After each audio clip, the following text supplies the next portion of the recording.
From Groceries to Nazareth, The Journey by Adam Hamilton. Our session goals. The session is intended to help participants consider the possible route taken by Joseph and Mary from Nazareth to Bethlehem and consider its length and difficulty. Reflect on the condition of Mary and Joseph as they embarked on this trek, and ponder and identify in their own minds, or in your own minds, the theme of journey as a metaphor for life. So, opening prayer. I guess I'll read it. Wait a second, wait a second. We have someone, a late admission. Oh, that's Donna. Good. Yeah.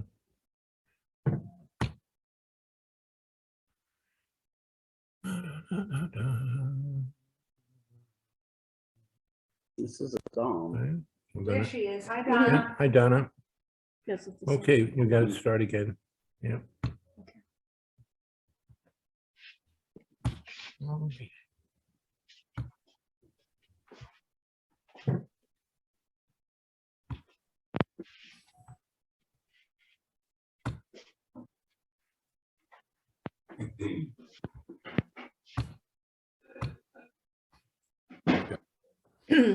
Where shall I go from your spirit, or where shall I flee from your presence? If I ascend to heaven, you are there. If I make my bed in Sheol, you are there. If I take the wings of the morning and dwell in the uttermost parts of the sea, even there your hand shall lead me. Search me, O God, and know my heart. Try me and know my thoughts, and see if there be any grievous way in me, and lead me in the way everlasting. Amen. So, opening activity. So, when in your life did a journey radically alter your life? And then the sub questions: was it one you wanted to take? Was it required? Did you take it alone with someone else? Did it cover 1,000 miles, or was it even a few feet? Were you ever changed? How was your life different? How did you feel about it when the journey ended? Glad or wished you hadn't taken it? So, journeys. Well, I'll start. Okay. I broke my arm in an accident, a fall.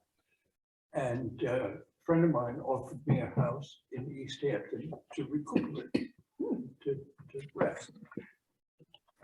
My family was all dispersed at the time, so there was nobody locally who could, where I could stay or I could live. So I stayed at the house, and while I was there, I was reading the paper, and I had my arm in a sling, which was very interesting.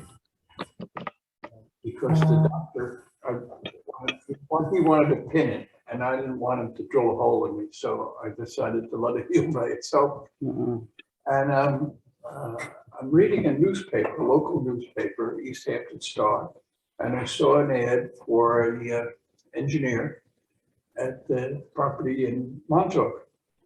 So I went with the receiver lady with my arm in a sling to apply for a job as a maintenance superintendent, and she hired me.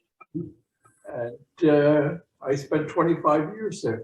Oh, my goodness. And that was my Wow. journey. It was fascinating. It was a wonderful place to live. Today it's kind of overgrown and over tourist, but at the time it was marvelous because everybody knew everybody, and it was open doors. I mean, you didn't need a key to get in anywhere. Everybody, you could walk in the back door of Herb Market at 6 o'clock in the morning and pick yourself coffee and a muffin and leave the change on the counter and go about your business. It was a completely different way of life. It was what was left over from the old days. And I thoroughly enjoyed it. Today, you can't go to Montauk because it doesn't exist. It's just. That's interesting. That's the way Pastor George described the Hamptons Oh, yeah. when he was talking about what it was like living out there. Yeah, it was the same sort of thing. You leave the money on the counter. Really? Wow. Oh, It yeah. was like the same example. Yeah. Yeah, it was Well, the same it's a- example, yeah. Kate's Bakery, which you get the cookies from Kathleen's Bakery. Used to be able to walk in there and get yourself cookies that were still on the tray Yeah. and put them in a little sack and leave the change on the counter and Wow. leave. And the people who were baking didn't pay any attention to you, just took what you wanted. Wow. Everybody was That's very pretty cool. honest.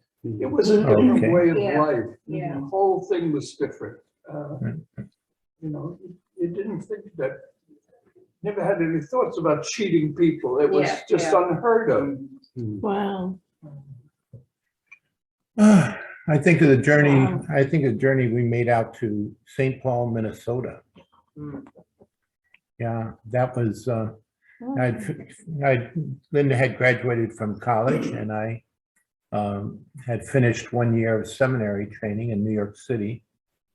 And then we went out to the wild, wild west Mm. in Minnesota, where everybody says, yeah, sure, you betcha. And very positive, upbeat people.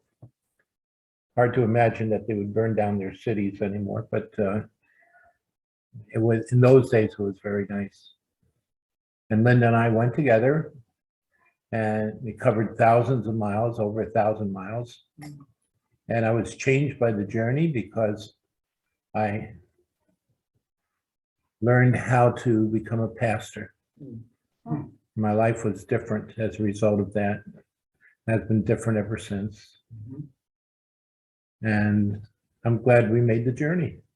We made that journey. We already knew before I graduated from college that we'd be making that journey out there, and so on. So it was all put together well. Yeah. Mm.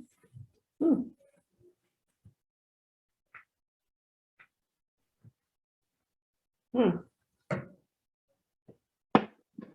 I don't think of my life as a journey. I don't have anything that really radically changed it. Things have just come up over my life that I've had to adapt to. You know, So you've never taken a journey anywhere? oh yeah, I have. I went to Southwest Africa as an exchange student when I was 16. Saw a whole different way of life.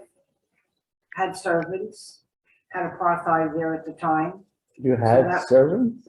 I had servants, yeah. Oh, The black people lived out in the backyard in huts, really? yep, with no public bathrooms out there. And they would come in and, you know, serve you. And the first thing I got, when I first got there, the slave, whatever you want to call her, she came, you know, she was a house girl.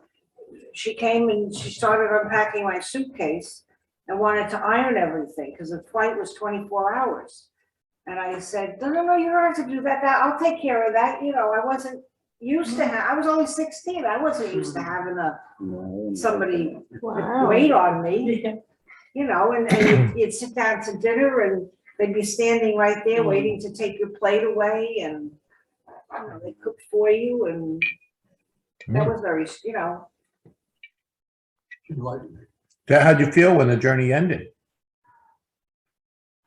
well, I was glad to get back home because they at that time in 1970, they didn't have all the different things that we had here. They didn't have television, the families that I lived with. So I didn't have that, you know, was glad to get to come home and see my family, but I guess it did change me because it felt like the families were taking advantage of these people. Yeah, I You know what I think mean? so. You know, and I wasn't brought up that way, you know, I did everything for myself, so here, people were being taken advantage of. In a certain way, no, because that was the only form of employment.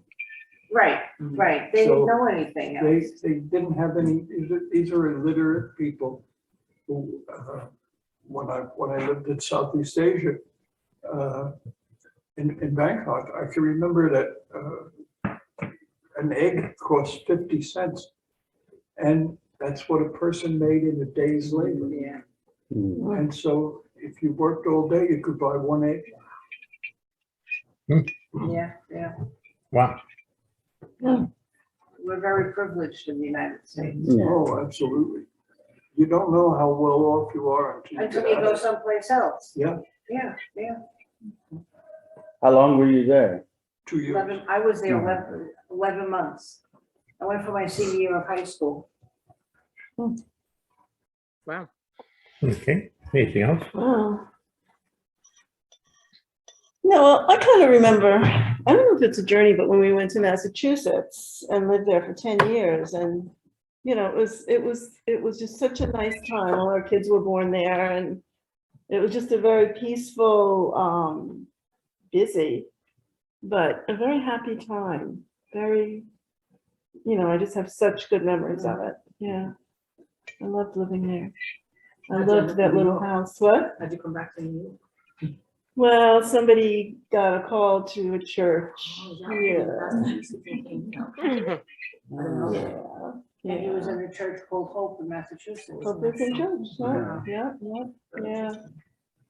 Yeah, I remember just crying, Wow. you know, when we were leaving. Having to move? Yeah, Mm. I mean, not that I didn't want to come here, but I loved it there, Yeah, Mhm. yeah. you know, Mhm. it was just so nice. Yeah, I can relate to that because it says, did you take it?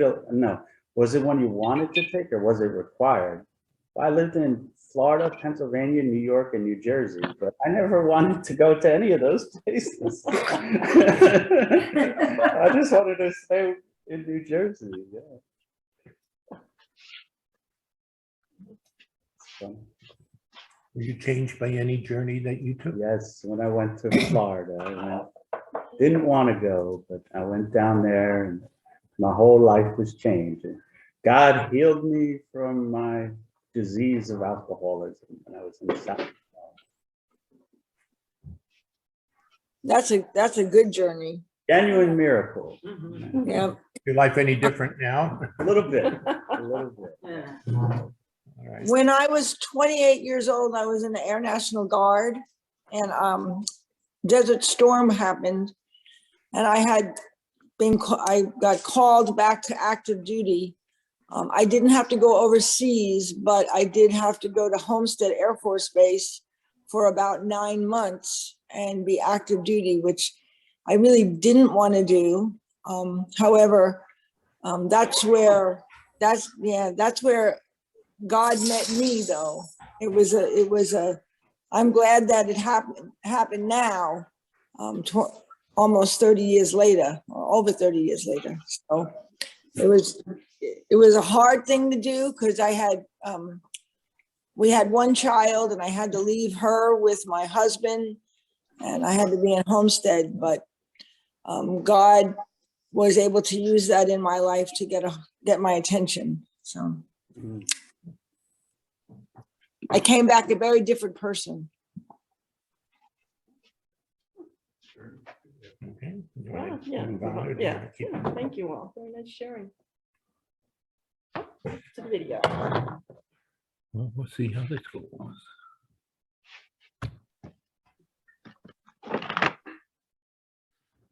Do you see anything yet?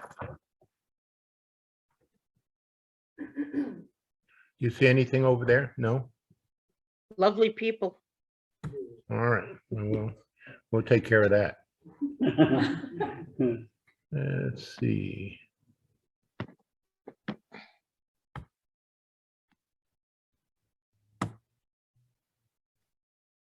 You see it something now?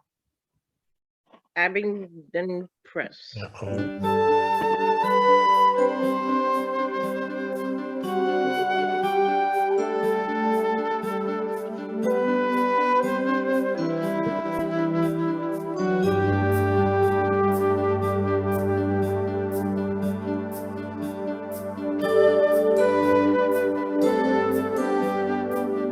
Hi, my name is Adam Hamilton, and it's a joy to join you once again today for our study of the journey. At this point in the story, Mary and Joseph have come together in Nazareth for their wedding, expedited because Mary is already pregnant. Mary and Joseph have remained in Nazareth so that Mary could give birth in her hometown before Mary and Joseph moved to Bethlehem. In these times, couples typically lived in the husband's hometown. But just weeks before Mary is to give birth, a Roman centurion comes to Nazareth announcing that a census is being taken throughout this region and families are required to return to their hometown, likely the town where they own property.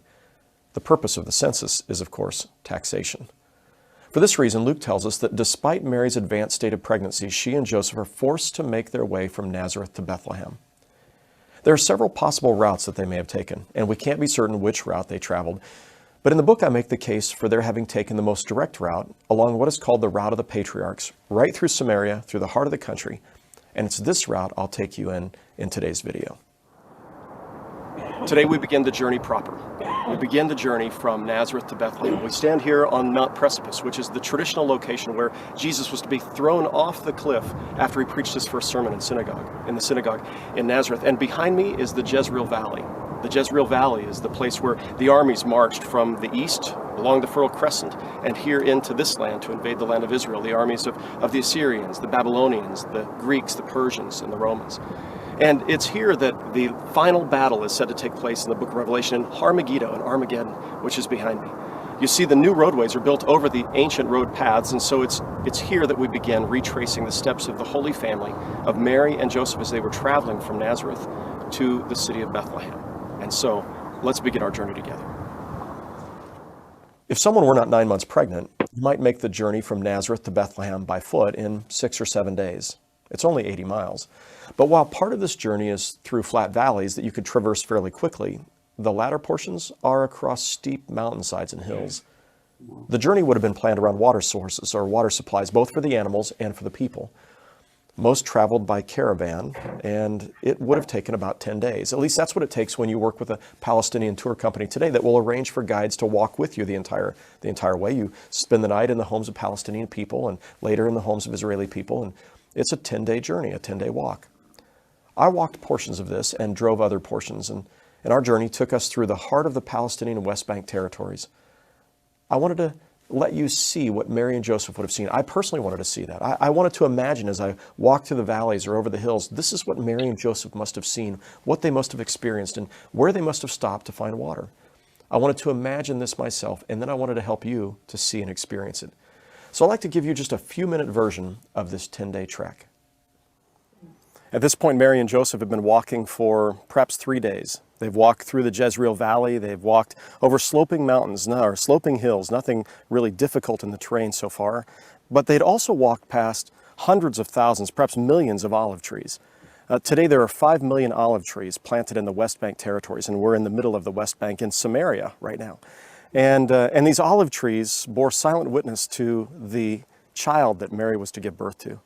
It was the extra virgin oil from the olive tree that was prepared and used in the anointing of the high priest, but also in the anointing of the king.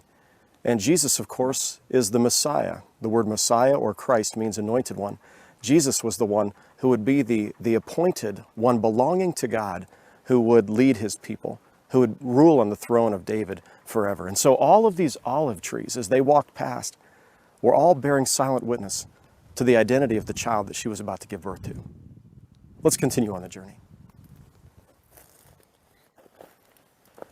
So on their journey, as the caravan of travelers with Mary and Joseph were making their way to Bethlehem, they would have stopped under shade trees like this. They would have looked for carob trees. They were large enough to provide shade for the travelers, and they would have here rested for a time, taken water for themselves, and then they had the good fortune of finding, hopefully they would find a carob that they could actually eat. This was the sweet of the poor, and so we've found some carob here that would have been taken in.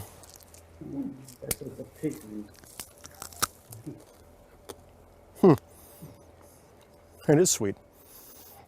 And so they would have stopped for a rest, for water, for a chance to eat the sweets of the carob tree on their journey to Bethlehem.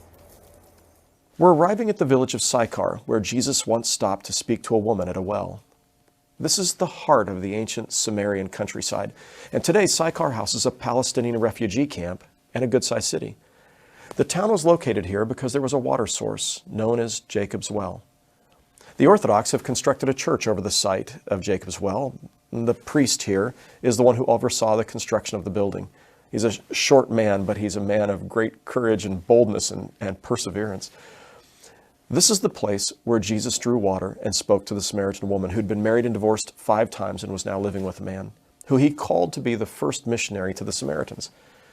Now, that is, if Mary and Joseph took the road of the patriarchs to Bethlehem. Now, if that is the route they took, it's likely that they spent the night here because there was a water source. Now, inside the church, it's beautiful, and to the left of the altar is the stairway down to what must have been grade in ancient times. It takes you down to Jacob's Well.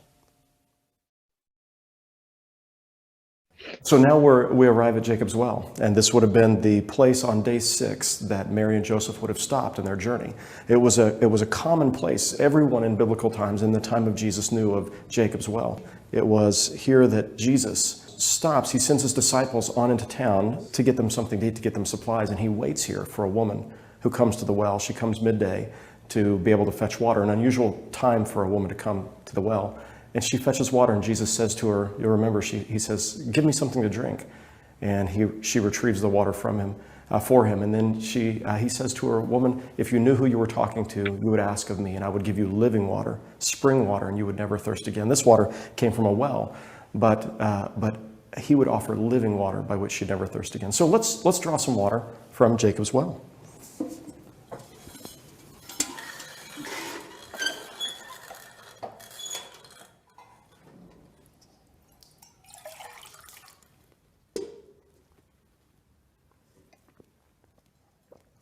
Excellent water. And here we remember the Holy Family stopping to be able to spend the night at Jacob's Well and to retrieve water to drink as Mary was on her way to Bethlehem. Leaving Sychar, the journey begins to get very difficult. We travel up and down hills and mountains, and the land becomes more arid and dry the further south you go. I kept trying to imagine what this journey must have been like for the very pregnant Mary and her 15-year-old husband. If it were not this route that Mary and Joseph traveled, they would have traveled along the Jordan River, and it also ends in a very dry and arid, just a vast wasteland. Beautiful, but difficult and treacherous to travel. That is the Judean wilderness. I'd like for you to imagine Mary and Joseph traversing the Judean wilderness. So I'd like to take you there. Let's take a look. It's day 9, and after 9 days of travel, the Holy Family, Mary and Joseph, have arrived at the Judean wilderness. And this is 1 day from Jerusalem. So by the time they reached this beautiful place, they were a day away from Jerusalem, 10 miles maybe, a little more than that perhaps. And then once they arrived at Jerusalem, 1 more day, not even that, maybe a half a day to Bethlehem. I wanted you to see the Judean wilderness. I wanted you to have a chance to have in your mind, when you read about Jesus being tempted in the wilderness, when you read about events taking place in the wilderness, it wasn't trees and overgrown areas. It was this.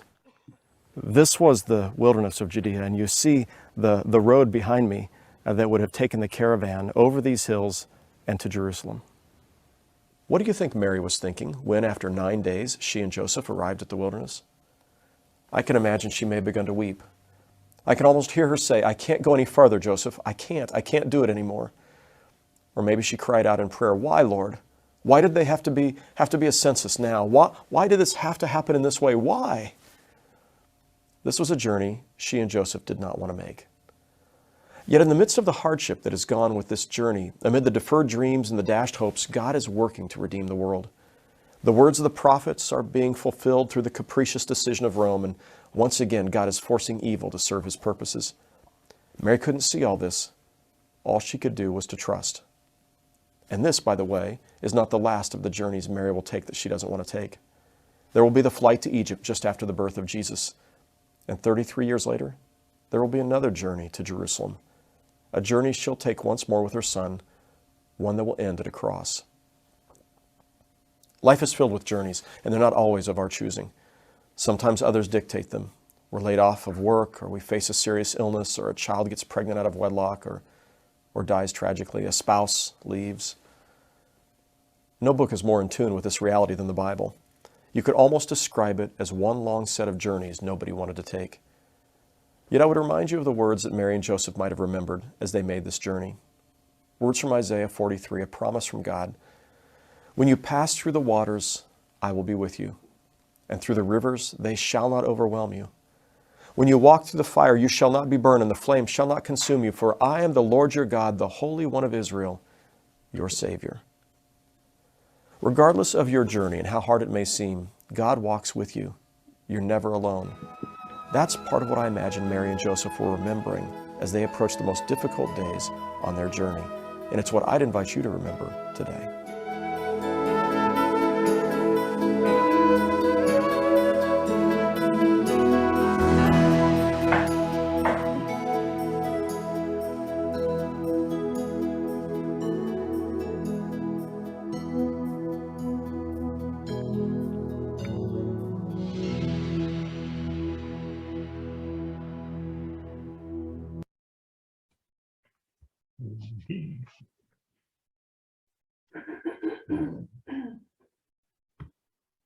That's sharing. And then we'll share some more.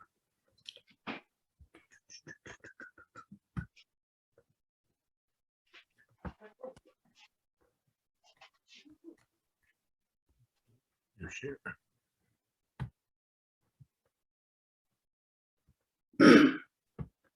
The carrot pods that he ate, that he was sweet, those were that's what, in the story of the prodigal son, when he was feeding the pigs, and it says he has to eat the pig's food, that's what it is. Oh, okay. Yeah. What are they called? Carol, K-A-R-O-B? I don't know, CAROB. Oh, it's Right. sweet. They're also Wow. called locust berries. And Ooh. that's why John the Baptist was able to eat locusts without honey. Oh.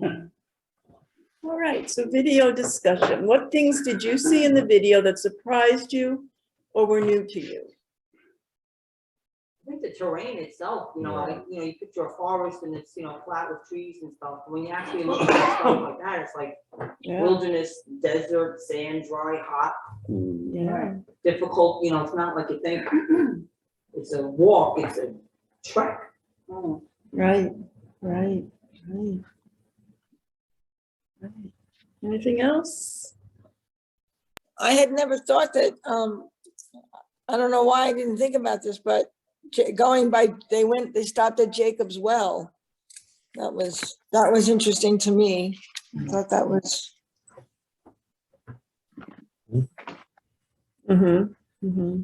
Yeah, in the book, he talked about two different routes that they could take, but they chose the one with the going through the Samaritans, which Right. was interesting, yeah. So, There's also the shorter route. yes, it was a short route, but they said a lot of people didn't do that because they didn't want to go with Through the Samaritans. Right, they don't want to go through Samaria. Yeah. What new insights into Mary and Joseph's journey emerged?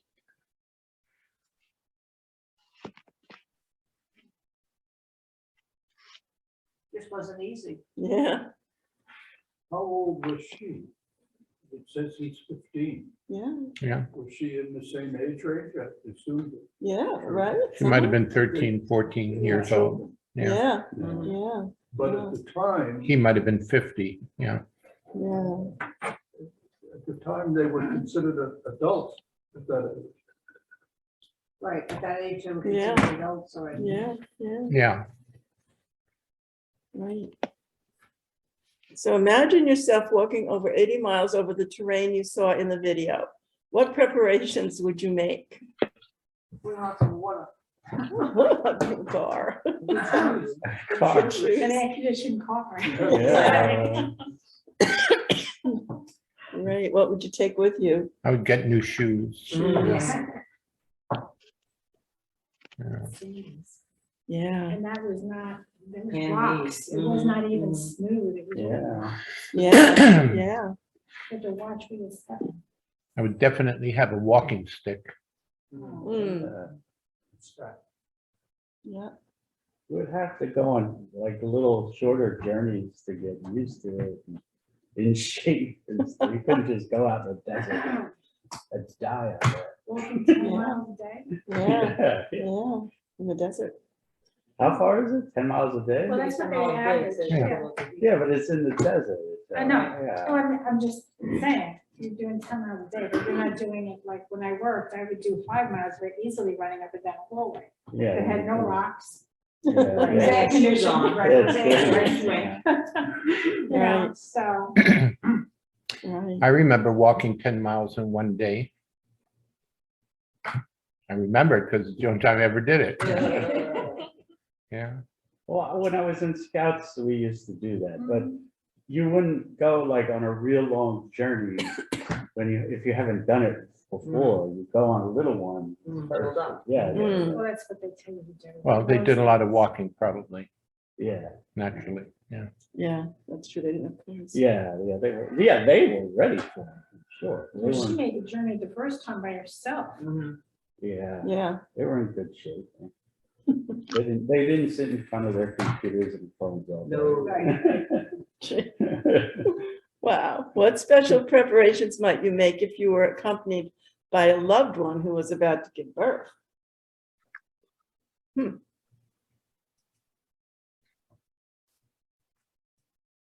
Make sure there was a doctor where we were going. Yeah, I don't think it's Right. helpful.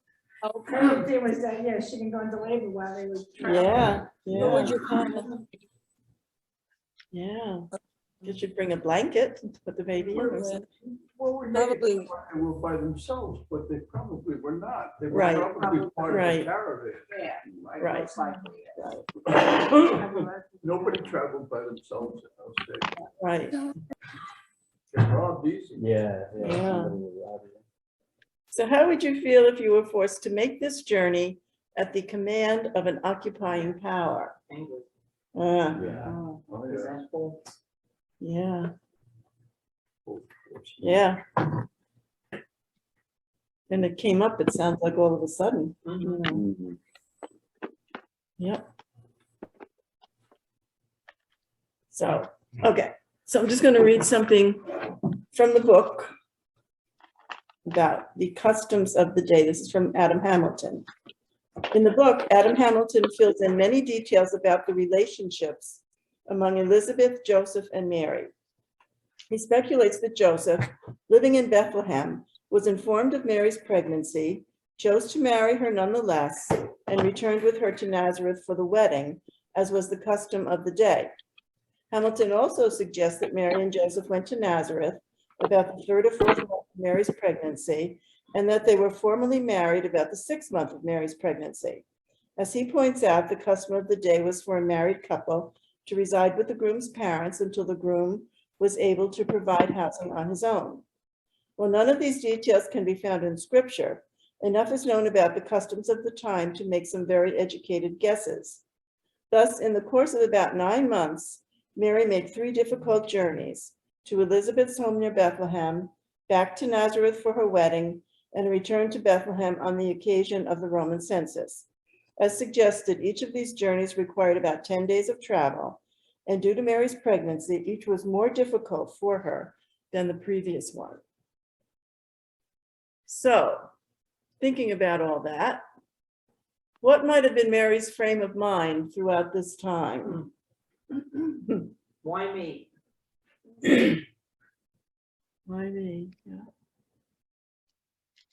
I don't know, if she thanked the Lord for choosing her and said, here I am.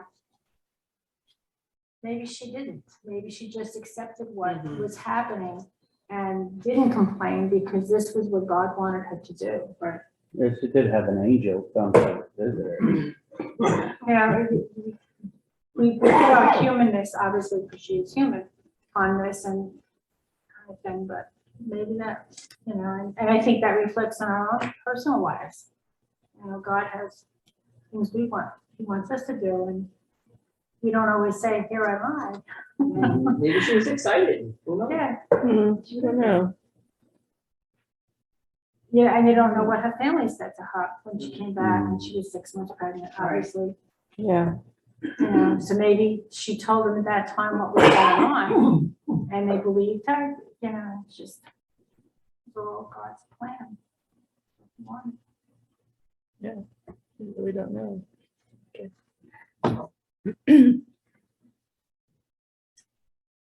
So after the final visit of the angel and the visit with Elizabeth, would that have been enough to give Mary confidence in all that was about to transpire? Would Joseph's dream be enough to assure Mary that all would be well and that she was surely doing God's will? Put yourself in Mary's shoes. How would you have felt?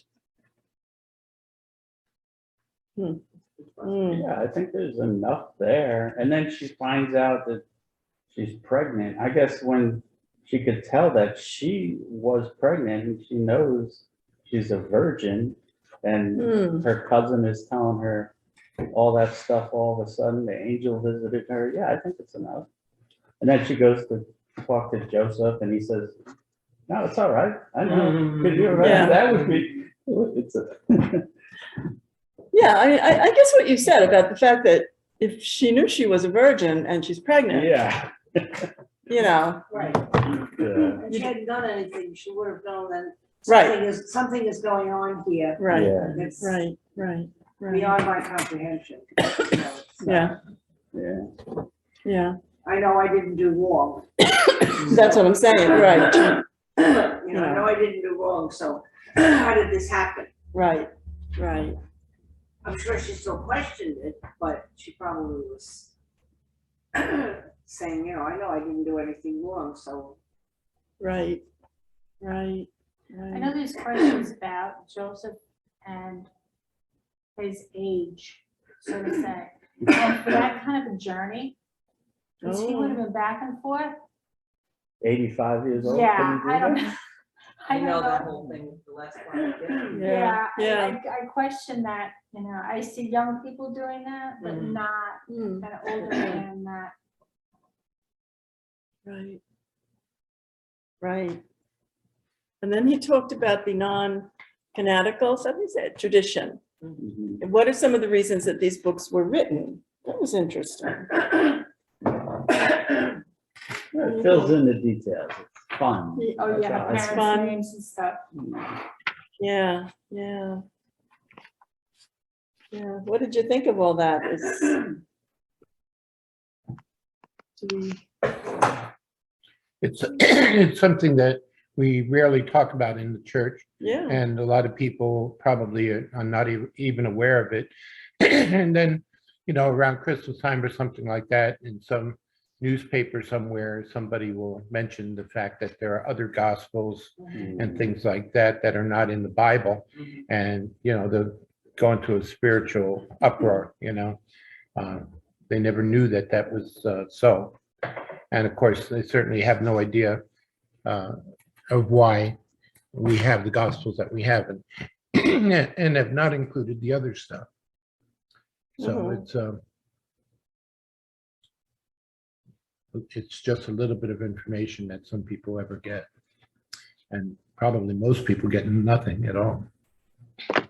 right. Because they don't say in those reports that those gospels were written hundreds of years after the fact. Yeah, they did say that. It's there just to sell the newspaper. Well, I'm wondering if the reason why when these books and way the gospels are written, that it added to the mystery and our human inability to really dissect it, so to say. That you have to believe this is what God did, and this is the mystery, and this is the miracle of Christ's birth. That was for us. And if you had more detail, I think to me, I think it would take away from the mystery and the miracle of it.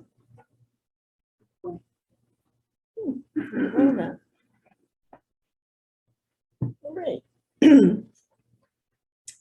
So Joseph's family in Bethlehem. So why were Joseph and Mary given a place in the stable rather than in the guest room in the family's house? Oh, I read that part. What? Because she would be unclean and the whole family would be unclean. Yeah, yeah, yeah. I like the picture, the way that. Yeah, we were talking about that. Interesting, yeah. Yeah, Makes sense. yeah, And they couldn't use the upper guest room because then they couldn't share that with other people. right, because it wouldn't be clean, right? Right. Yeah, Then everybody would be unclean. yeah. It's interesting in Israel today, when they build houses, they always, there's only a certain amount of land that one has in which to build the house. So if you're going to increase the size of your house, you do it by going up. Right. And so they put another floor on, and then another floor, another floor. And it's kind of interesting. You'll see, if you drive, when you drive around, you see the houses have rebar pieces coming up in the different corners of the building. Mhm. And so when you look at it, you see, you know, every building looks like it's not complete. And the fact of the matter is that it's built that way intentionally, so that there would be more room. But where then did the whole Christmas thing, when you think of, you know, away in a manger and there's no room for them at the inn, and, you know, why do we have that as our Christmas story and not that, you know, that they were with Joseph's family? I'm just wondering. Well, I didn't get the impression that they actually made it to Joseph's family's. Yeah. Before she went into labor. They were stuck in Bethlehem, so how far out from Bethlehem, the actual town, or that was the family, they might have been further away on the outskirts of Bethlehem, even though it was in the city limits of Bethlehem, it was not with. But then this talks about that they couldn't stay with them because of this whole unclean situation, right? Right. Yeah, so that's why they wound up in the stable, in that part of the I building. didn't get that. But that the stable is part of, It's a basement. Their It's like, house. it's a basement. It's a basement of the cave. house. They right, build the house over a cave. And so the cave is where the animals stay. but why, And then you build your house up over it. why is our Christmas story so different though? It's just Oh, the 'cause we way made it the up, yeah. European people made I it think it's up. just our interpretation. Yeah. We've always thought of the stable as being a barn type structure. Made out of Yeah, wood. like they have in Europe, you're right. And that's just our tradition. But you also And we taught have the that when tradition, we were the tradition doesn't say anything about Joseph's family. It's like they're strangers and there's no room at the inn, Right. right? Yeah, You well, I know? was thinking, what is They an took inn? their- Like, Well, Yeah, but room is, the word is really guest room. Right. And it doesn't Oh. mean, it's not an inn. That's another translation for it. Uh-huh. Yeah. But it, you know, what he's saying is that it was a guest room in the house. And if they were traveling normally without having a pregnancy, they probably would have been staying in the guest room. Yeah, Um, but when we're taught this story when we're Yeah, very That's little, what I'm saying, you know. so it's Yeah. pretty deep in there that they went to like a motel. Exactly. in And the Bethlehem, innkeeper, and it was all right. made out of wood, and there was an innkeeper there, and he said, That's how no, it's been passed go down in- through generations. yeah, but it's not generations right stuff. though. No, It's not right. And the only, we're studying it now, and you're studying it on the Bible study level. Yeah, But, you know, people outside think of it as an inn, you know, and it has a stable, it has a barn next to it. I know. Made out of And- stone. Right, and until people really study the Bible, they Yeah. don't know the other version. Yeah, no, it's just funny to me that, you know, that's what we still teach the Yeah, kids, yeah, you yeah. know. The kids are still learning it. Yeah, yeah. Because that's what Okay. we've done for so many years, we just keep Yeah. telling the same story over and over again. And it's not Yeah. like this is changing any. Well, where did this come from? That they stayed at Joseph's? Is it in the Bible? It comes from a translation of the word for guest room. Cataluma, it's on Yeah, page but does it- 4. Also deducting that if Joseph's family was from there, that they would be, you know, they'd be there in the Right. town. There'd be some people there, I guess, right? So, It yeah, doesn't so really say it anywhere. yeah, in the Bible, it says that Joseph was from the town of Bethlehem, Right. like his family. So then from that, we just kind of, you know, you have to deduce that he had family there. Right. The original word in Greek was this word cataluma, and that word can be translated different ways. Yeah. So it says the Greek word that is translated in most versions of Luke's gospel as in is cataluma. However, There is a more accurate translation of Catalan. It is a guest room. Okay. So, And I think the point actually being made is that Jesus was born in a very humble circumstance, right. and that Hmm. he was among the animals that were part of the culture of the day, you know. Mm. Yeah. Interesting. And there are like Christmas ornaments and scenes. I think Adam Hamilton had one that where it's like a cave. Mhm. Because that was actually originally the church father said that it was born like in a cave. Yeah, well, Well, if you go to Bethlehem today, that's where you go. You go into Right. the cave. Right. You don't, you know, there's no building there. It's a cave. Well, out at the, what is it, the place out east? Help me. The monument that's out there. But we go for the Stations of the Cross. The shrine, you- yeah. Trying. The shrine, thank you. When you first go in, when they set up a nativity, it's in a cave.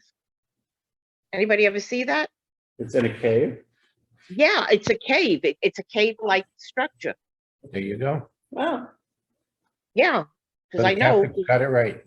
Yeah, it is It's right in- I don't know if it's still there. It's a there. Oh, number it's of still years there. ago. It's still there. Yeah, It is like the cave, like there, on the right-hand side, if you drive right in. along the parking lot. Yeah. Yeah, Interesting. But it does affect our way of understanding the Christmas story, and some people, of course, when they find out that their image of the whole thing is different, might react Yeah. very negatively about the whole That's thing. what And the last question Yeah. was. that's what I'm Yeah, responding yeah, to. yeah, yeah. Yeah, because I heard about these ideas a long time ago. I didn't want to hear about that. No, the only reason I can accept it now is because I had some time to just let that sink in. now even this whole thing about, the women being unclean when they're giving birth. So was that a normal thing that they did? The women were set somewhere separate Yeah. outside of Yeah. the house? I think so. Sure. Is it the norm? And then she could, don't you Yeah, remember that when they she did the couldn't stay dedication, she anywhere. couldn't be in the whatchamacallit for 30 days or something. Right. right. Even in the synagogues, the women were segregated from the men because of that. So they were always in the rear section or in the balcony where they were separate from the men. So if you think about it, that if that was the norm, that the women are, then it wasn't such a terrible thing that Mary was in the stable. 'Cause Right. That was, Right. Right. because that's the norm, you know? That's why that rate was so high. I think that there are also some Old Testament prophecies that refer to the animals. And that may be part of what, gives a little bit more detail to the story. And they have to go pay when, right after she gives birth, they have to go to Jerusalem to pay the whatever temple tax or whatever to make her clean again.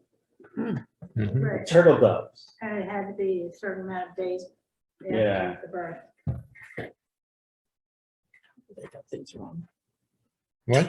So she's unclean I know. after she gives birth. Right. Wow. All right. So reflection. Well, this is a quick study. Have you ever experienced God's call, and what form did it take?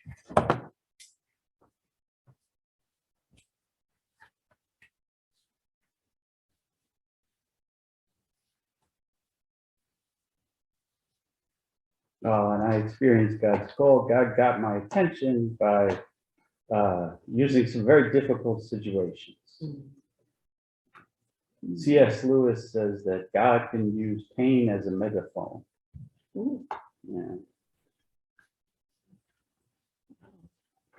Makes you question the way you live in your life and stuff. Right. have you ever responded, and what form do you think such responses could take?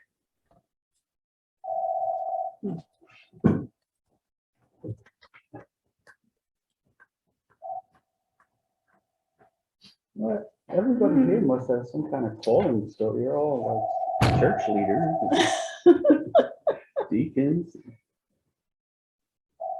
Yeah, I don't know. Pastor's wife has a calling, and I never thought of it as a calling. But I've always felt that God had kind of a direction, or, things were meant to happen, so to speak. I don't know if that's a calling. Well, how is it that you came to the thought of becoming a nurse? yeah, that's a calling too, that's right. Oh, That's a good way of saying it. well, I don't know. Back in the day, there weren't as many options for women, or there really weren't as many careers, But, I don't know. I was a candy striper, and I guess I I was interested in that kind of stuff, I think more as I got into it, definitely more as I got into it, I could see it as a calling. More as I got into, especially when I, went and started first working with children and then with adolescents and families, then I definitely saw it more as a calling, yes. Specifically, yes. So at some point you made a decision to apply for education. Yeah. What did you do? What do you mean? What did I do? I applied. Where did you, what made you apply to different places, and where did you apply? In Minnesota To become a nurse? to become a nurse. Is that when you first decided to become a nurse? in No, Minnesota? when I applied I was going to go to Mount Sinai. That was a 3-year nursing school in the city, and the guidance counselor in my school she was like, you really should think about going to a 4-year college rather than that. That's much more of what nurses are doing now. So then I applied to Wagner. How did you find out about it? Wagner? I don't remember how I found out about Wagner. You see why he's asking you these questions, Well, right? no, I'm not sure where we're going. Yeah, because if you would Yeah, have I'm went to wondering Mount it. Sinai, then you would have never. Right. Oh, my You life wouldn't would have be been, here I would right have now, married a that's- Jewish doctor for having sex. I wouldn't have had It was really rich, yeah. Oh, the truth comes out. No, so what do you mean? So I don't remember how I heard of Wagner. I guess just through the guidance counselor. And I happened to visit. I remember I was visiting my sister in the city, and we went and took a tour, and I was like, this is a pretty nice place. And then I applied, I got in. Yeah, I guess maybe there One was, thing just fell in place, it just. yeah, definitely it fell in Yeah, place. Yeah, Hmm. yeah. Well, it's kind of interesting, yeah. Yeah, it is. I don't know. Did you see a young man from Uniondale in a vision calling you, come to Wagner College? We need Yes, you I here, did. yeah. Come and help us. And he invited you to a party? Did he invite you to a party? In fact, truth be known. She's had many nightmares like Yeah. that. Truth be known, as a freshman, the upperclassmen hazed you, and it was back in the day and all that. And I had met this other guy. Yeah. Yeah. And I don't know why I went for a ride with him in his car. I was young and stupid, but that was fine. But anyway, so he was going to see me at this dance on Saturday night. And then in the meantime, I met him, and he asked me to the dance. Yeah, he asked you. but And- The other guy and- just said, I'll see you there. And I went with him, and the other guy was there, and I ignored him. And that's been it. Oh, wow, so romantic. The Road Not Taken by Right. Robert Frost, yeah. Wow, It's amazing how life can go that way. I just got goosebumps. Stop. All right, doesn't anybody else have? Can't somebody help me here? Or you can move on to, you have other questions to talk about. Right, cite some examples of God's call in the Bible and in the world. How did these That's people not respond? What can we learn from their responses? They usually say no. Mm. Yeah, they're not saying, yeah, that's great. So, Right. you know, I think of, Yeah. who talked about Mother Teresa the other day? The Yeah, rabbi did. Yes, right, okay. about, we're talking about proclamation. prophets, yeah. Right, he was talking about the prophets and a modern day Yeah. prophet and Mother Teresa, and that's what it says. She wasn't in the Bible, but she's a recent person, you know. Mhm. Maybe we were talking about prophets. And what can we learn from her response to the world? You know, she helped a lot of people. She Right, became very well known for her outreach and everything to everybody. In the Bible, you have stories like Jacob. He was being called by God. Right. God was wrestling with him, with the angel there, you know. He had that vision of going up to heaven and down, up the ladder and so on, you know.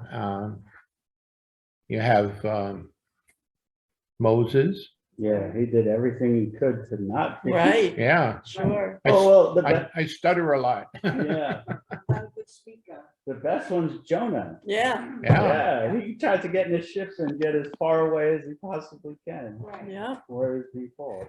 and it took a whale to kind of bring him back, right? Yeah, Yeah, talk about being called. yeah, that's the Yeah. number one. So what can we learn from their responses? God didn't give up. Yes. Mm. That whole story's a little fishy to me. Yeah. Go out of your comfort zone. I would right. say, yeah, and don't get on the ship. If you want to reject God's call, do something else. Wow. Yeah, but in the long run, God doesn't give up on you. Yeah, the way I think about it is that we have this free will, but God's also sovereign, so Exactly. if God is gonna do something, it's God. Right. you know? God wants me to do something. He's gonna put me in the place where I need to do that thing. Yeah. If not, he wouldn't be God. You don't think ultimately we have the choice? Well, that's the big That question. is why. That The is- choice, we do have, we do. When we read about the disciples, the first one, when he called them, he said, follow me, I will make you fishers of people. And it goes on who they were, and immediately they left the boat and their father followed, and their father followed him. So I think that Jesus has a mission for you. I don't think Yeah, I that don't he's think saying they could have that. Yeah. resisted that. He's It- gonna it's a- be, he's gonna be Well, putting you where But- he wants you to be. yeah, and if you think about even like the Moses and them, I mean, they did it. They complained and, you know, tried to get out of it, but they did get it, right? Moses complained a lot. Yeah, Well, but. Jeremiah said, I'm only a youth. Yeah. Yeah. You know, Isaiah said, I am an unclean person. Right. God put a burning coal on his tongue. Yeah. Yeah, you gotta pay attention to God. It can be Isaiah very said- painful. Well, Joseph had a call too, you know, and he was told, don't be afraid to take Mary to be your wife, Yeah, And he didn't. you know, and he fulfilled that calling. Right. Yeah, he he did was say a very that. good guy. He probably thought about it, Yeah, but he ultimately did take her as his wife. Right. Ultimately, he fulfilled the calling, just like Paul. We talked about Paul a few months ago, right? So, Yeah, Paul. you know, in the call. So Paul was given kind of a shock. to- God never said it was going to be easy. I want to read to you some verses out of Hebrews, if that's okay. sure. From chapter 10. Oh, says- that's what I'm preaching on. Good. I'm starting at verse 35. Therefore, do not cast away your confidence, which has great reward. For you have need of endurance, so that after you have done the will of God, you may receive the promise. For yet a little while, he who is coming will come and will not tarry. Now the just shall live by faith, but if anyone draws back, my soul has no pleasure in him. But we are not of those who draw back to perdition, but to those who believe in the saving of the soul. And, you know, those who are called, we have this promise that our souls, you know, he saves our souls. So, That's my 2 cents. What do you think of that last question there? So, okay, all right, so there's some projects in your area and in the world that could constitute a response by you to God's yeah. call. What are some initial steps you could take to follow up?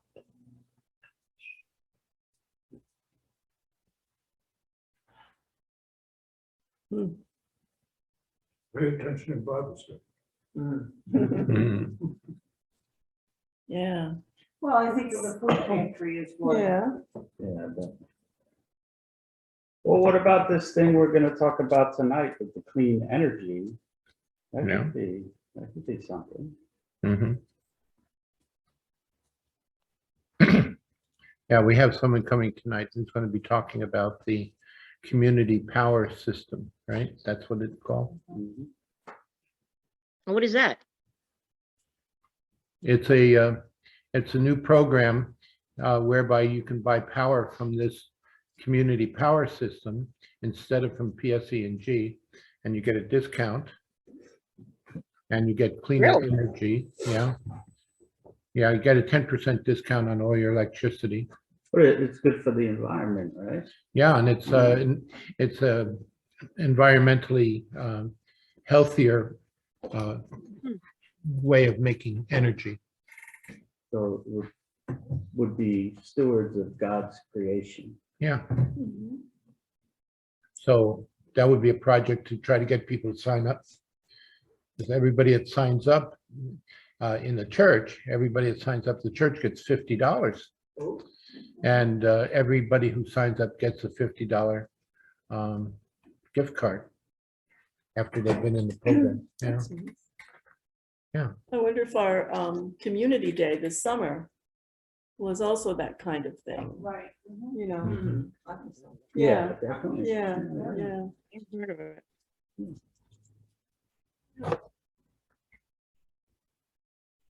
Okay, Bible study and discussion. Why do you think Luke was so specific about the dating of the decree?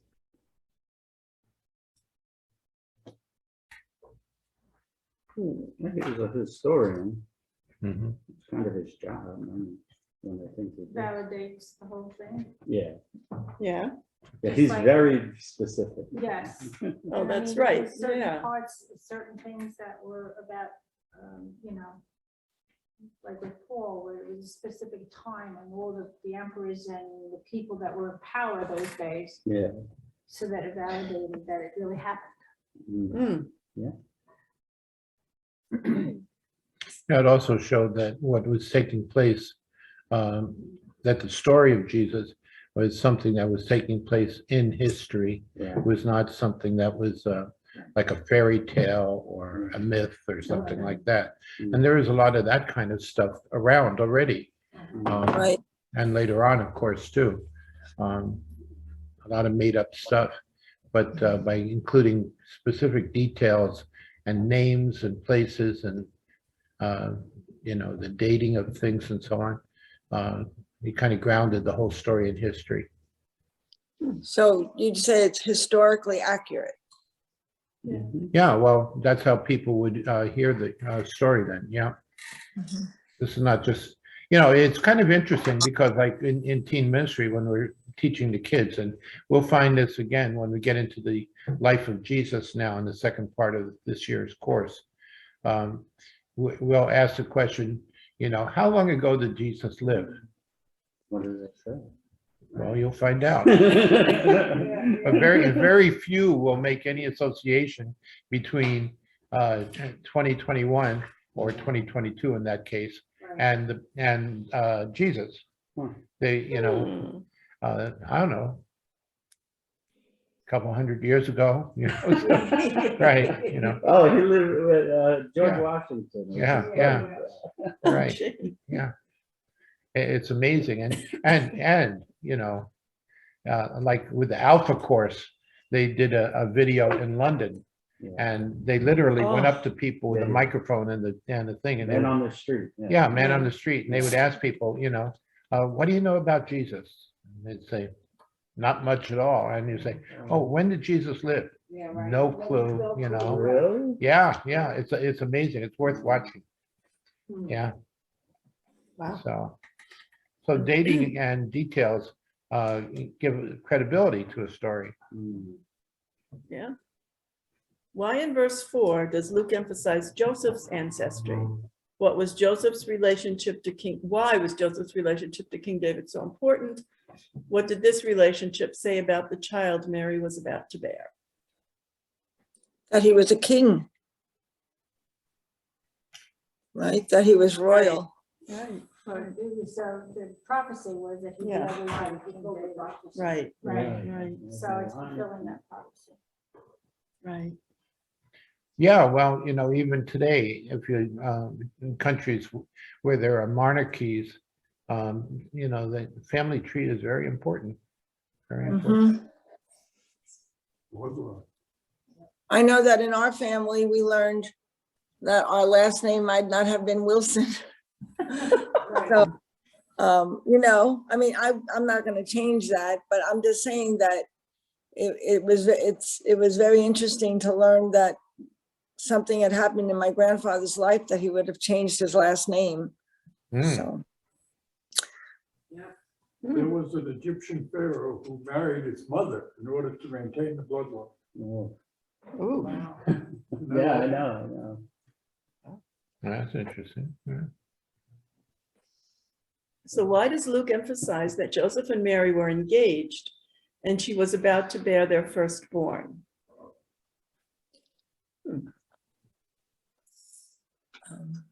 because they weren't married yet. And she was pregnant. In that culture, the Yeah. engagement meant that they were married, right? Right. Yeah, that's right. They weren't living together. Yeah, Right, and, Yeah, I yeah. don't know, So so they were Well- 10 days apart. I think Well, what's asserting is that Jesus was a legitimate member of that family. That Joseph and Mary were parents, Right. and that Mary was not just somebody who was going to have a child. She also was from the line of David, right? Mary was too. That's a good question. What's that?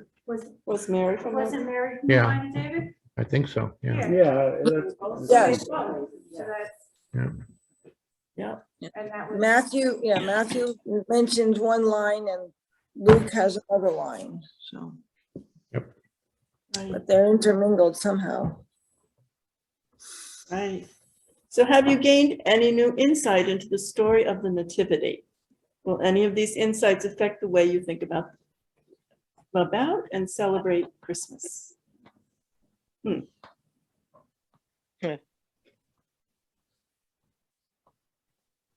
Well, I never thought of like Joseph, like in the cover here, Joseph and Mary traveling through the desert to get from Nazareth to Bethlehem. I just never thought like Yeah, that. that's definitely something I never thought about either. No. The star, you were talking, Linda, remember that the animation, I think it's called the Star, where it's Yeah. got Joseph and Mary Yeah. traveling. I saw that last year with my grandchildren, and this puts it more in perspective because of how they traveled. And it was an animation, but it really, Oh, yeah. it put a different perspective on it Right, and right. really showed that they were traveling across the desert and the animals they came in contact with and, you know, it does put you in a different perspective. One of the amazing things about the history of this period is that people were always traveling. Mm. There were people, you know, there were always people in these long caravans or pilgrimages or things like that. It's part of the way people lived in those days. They didn't have the kind of, you know, transportation, obviously, that we do, Right. but yet they were always on the move. Mm. And they would, you know, people would travel from China all the way to Africa, Right. you know, and into Europe and so on. We can't imagine that as being so. Yeah, but that's how they moved goods and services. Yeah, Yeah, right. That's the Silk Road is all Right. about. Yeah. It's not about Yeah. silk, it's about moving products and services, fruit. Yeah. Apples came from northern China and they wound up all over. Hmm. Yeah, and spaghetti came from Italy. That's right. I'm sure it did. But did actually travel by donkey? I don't get the impression from this that, I think they both walked it. In the picture. Well, Because it's in the song, ox and ass before him bow. Yeah. So, where did the ass come from? In the stable already. Nah, I don't, to be Yeah. honest with you, because I'm, just when you think about how they traveled in those, on an animal and or in a carriage or whatever, pulled by animals.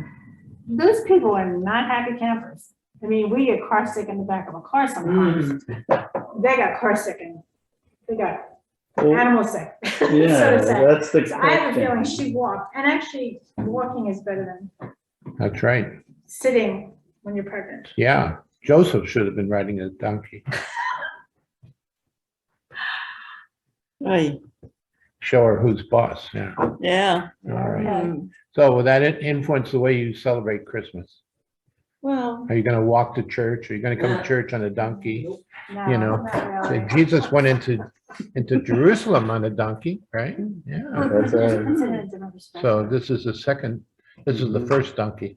Yeah. I don't know. yeah, I mean, Yeah. I think a lot of the Christmas stuff, like Silent Night, it kind of romanticizes. Sure does, yeah. Yeah, Yeah, and it's funny, we usually don't celebrate the feast of the Massacre of the Innocents, for example, which is like 2 days after Christmas, Really? Yeah, Wow. so I think it's December 27th or 28th. Yeah, When Herod had all the 28th, I babies think. killed. yeah, 28th, yeah. They Yep. would flee to Egypt. Well, that would certainly change the way you think about Christmas. Yeah, yeah. Yeah, being so soon. Yeah, because there's 12 days of Christmas. Right, Yeah, and then yeah. didn't they bring Jesus to the Yeah. temple? That's 7 days. Right. Yeah, they do that. He gets circumcised Yeah, on the 8th yeah, day. yeah. 'Cause that's what the Old Testament said. Well, they probably have the festival a few days after Christmas because, Joseph was on vacation. Oh, gosh. All right. All right, so wrapping up, return to the theme of journey as a metaphor for life. How did the journey from Nazareth to Bethlehem change and define the lives of Mary and Joseph? Wow. Significantly. Well, because you know the rest of the story, they Yeah. couldn't even stay there. They couldn't go back home to Nazareth. They had to escape Yeah. because of what Herod did. So maybe it was good that they were in Bethlehem, because if they were in Nazareth, where she would have supposed to have the baby, they wouldn't have gotten the message as quickly, so to say, because that was 80 miles north of Jerusalem. Well, they had to go to Jerusalem first before they went to Egypt. Yeah, Yeah, yeah. and then But they maybe that's where they found they out. went about after it. that. Yeah. And then they went, okay, Yeah. yeah, yeah. But again, they probably would not have gone back to Nazareth because they would stay with the family of Joseph in Bethlehem. That's true. So it was really from Bethlehem that they were being sent out by the angel Mm, through Joseph again, right? Yeah. Joseph was the one that was told by the angel to leave Bethlehem. right, right. So they went off into Egypt. Again, that negates an 85-year-old man. What's that? Again, that negates that Joseph was 85 She years old. doesn't, yeah, she doesn't believe that Joseph was 85, traveling all over the It's just not world. even reasonable in those days. To Not do walking it, 80 miles? No. yeah, and actually to go to Egypt with nothing, a younger person, I think, would have been more easily absorbed into the population, into a trade, because he Well, was they- a carpenter. They undoubtedly they- went and they- lived in the Jewish community in Egypt. Yeah, But I thought that's what they used the gifts from the wise men for. I think That's right. Yeah, That works out, yeah. yeah. Would have paid the But I rent. heard the wise men didn't come for like 2 years. Uh-oh, let's do that. Oh, they might have been in Bethlehem for a while. Yeah, well, the wise men come before Herod says Yeah, to kill all the babies. right. Right. And that's why he says all under the age of 2. All right, Under the, right, Yeah, Yeah. all right, yeah, that makes sense. Because that's why Herod. And- did it. right. yeah, and by that time they're in a house. Herod, right? Right. Yeah, they talked to him, yeah, Yeah. yeah. So then they would have been in Bethlehem for a while. Yeah, they and then tipped him off. Got the goods and then went to Egypt. Okay. that's a good Mm. timeline. Gold, myrrh, and frankincense. All right. That's what So it's called. how have journeys in your life changed and defined your life? Well, we Yeah, talked they about asked that that. already. Yeah, we kind of talked about that. What journeys are you taking now that may change and define your life? I'm in Selden, Long Island. That's a journey. Yeah, That's already changed your life. yes, it has. Very good. Uh, The journey of Mary and Joseph illustrated that God was with them. How do you experience God being with you as you journey through life and as you face significant journeys in your life ahead? Mm.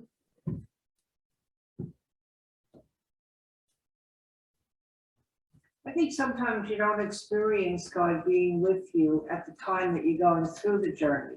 However, in hindsight, when you look back on your life, you see that things happened the way they did because God was there. Yeah, Mhm. oh, yeah. You know, sometimes you don't realize it at the time as you're going through that journey. It's kind of like that poem, Footprints, you know? Right. Yeah, Yes, yes, You yes. see the footprints and realize that this is not your footprints. Right, no, that's absolutely right, you know. Yeah. Yeah. Yep. So we made it to our closing prayer. Shall we do it together? Sure. I like that. Why not? Almighty God, you are our refuge and our strength, a very present help in trouble. Therefore, we will not fear, though the earth should change, though the mountains shake in the heart of the sea, though its waters roar and foam, though the mountains tremble with its tumult. Lord of hosts, you are with us. You are our refuge. Thanks be to God. We offer this prayer in the name of Jesus. Amen. Okay. Okay. We have one more left. Yep. Yeah, then we go, then we take off for a little while and then we'll figure out after that. what we're gonna do. Chapter 5. Well, we have the other, Yeah, we took care of the book, right? yeah, we have that. Hmm? We have the other thing. Next week is the manger. On The Tuesday. danger or the key? It says the Yes. manger. Oh, the manger All or right. the cave, right. The manger, Well, the time went cave. pretty quick today. Right? It seemed like it went pretty quickly. And now I Yeah, have to yeah. change my little wooden crutches to a cave. Oh, God. I I'm know. going to I must create, have I it's probably called have a paper dozen. mache. I'll get some What chicken I have wire is and what make I some have. caves. All right. Well, very good. So long, Sheila. So long, Donna. Bye, guys. Bye. Okay. Okay, Okay. Okay. I will see you tomorrow morning.